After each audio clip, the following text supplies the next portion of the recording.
Hello, you're watching Channel 1, and in this video I'm going to be showing you just how dirty the inside of a car can get. Now, I quite famously do not wash my cars. Indeed, until recently, the last time I washed one was about 10 years ago, and that was for a funeral. But the inside I do like to keep fairly clean.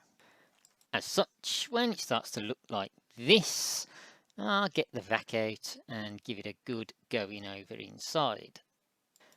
Even vacuuming though can only go so far.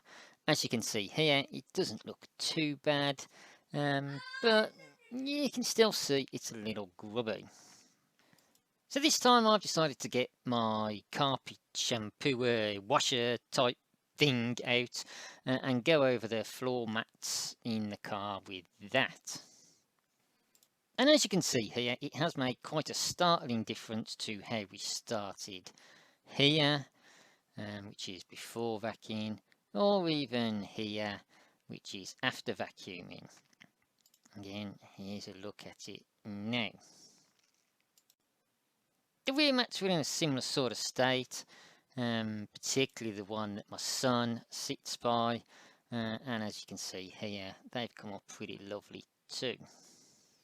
And just having another look at the before and after pictures here, it just goes to show that even vacuuming your carpets out fairly regularly doesn't get them truly clean.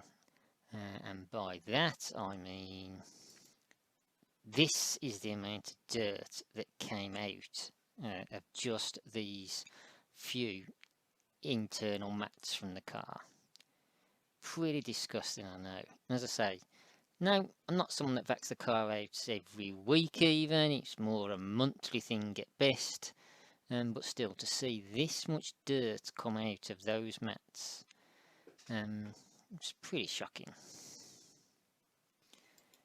So if you enjoyed seeing what a grubby little urchin I am and my belongings are, do please hit the like button, please subscribe to the channel, it makes a big difference to my son every time he sees we've got a new subscriber. But whether you do or you don't, whatever you're doing out there folks, please stay safe, take care, peace everybody.